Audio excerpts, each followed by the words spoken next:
bigla tayong naging turista. Pero ang kagandahan nito, may chance tayo na mag-vlog. At dito sa may ito,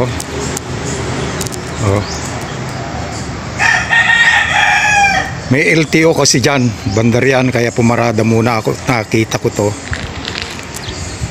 Kaya tayo napablog at napaganda pa.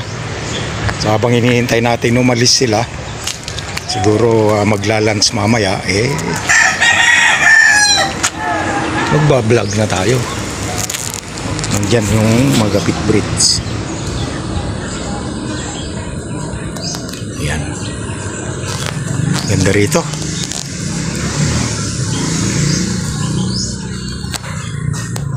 Cagayan River ito.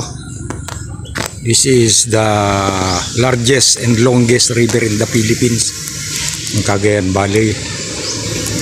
At yan yung suspension bridge, the Magapit Bridge, dito sa may Lalo.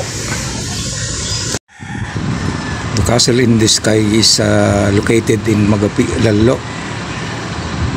Cagayan. This castle is a symbol of art and noble work. Hindi natin mabasa ng gusto.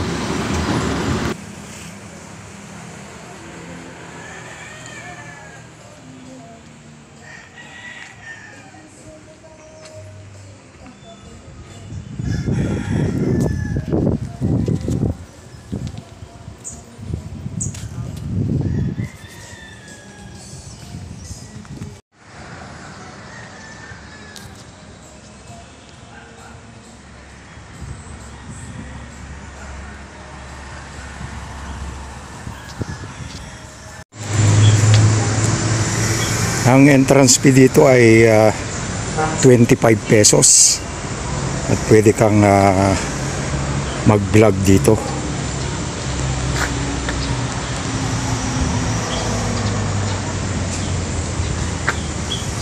Parang tower siya. Diba? May gwardiya rito.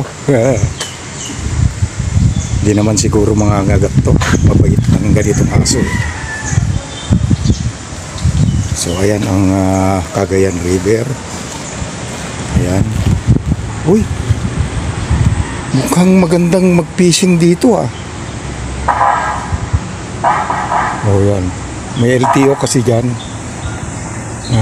Kaya dito muna tayo pag alis nila kasi manananghalian.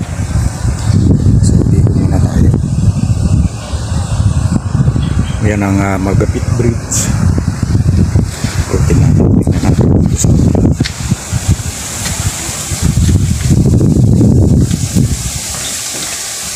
Ganda rin pala dito, ano?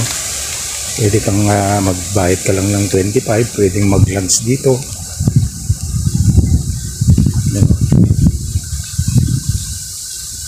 Cagayan River.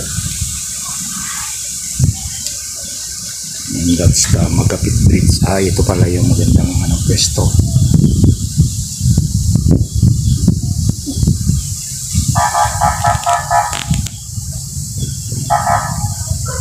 Siguro naman mamaya aalis na yung mga yan.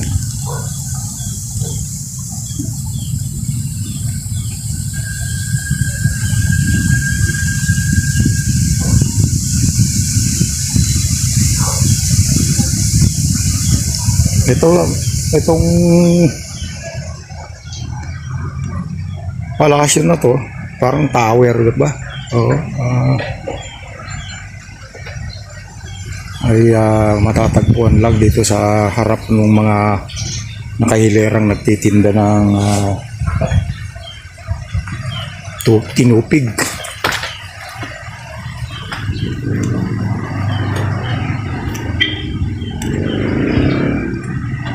Mukhang umalis na yata yung mga LTO. Pero siguraduhin natin baka mamaya mahirapin.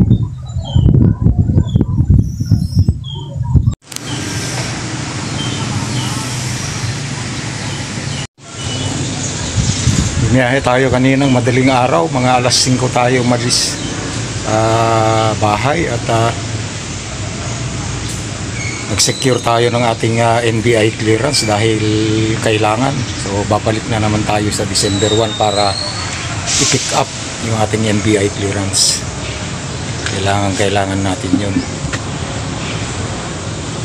At pagbalik ko na-stranded ako ngayon dito sa napakagandang tanawin dito. Andyan yung Magapit Bridge.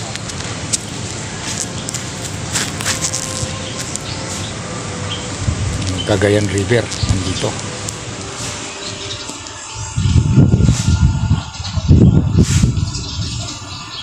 Kahit papaano meron tayong i-vlog sa ating YouTube.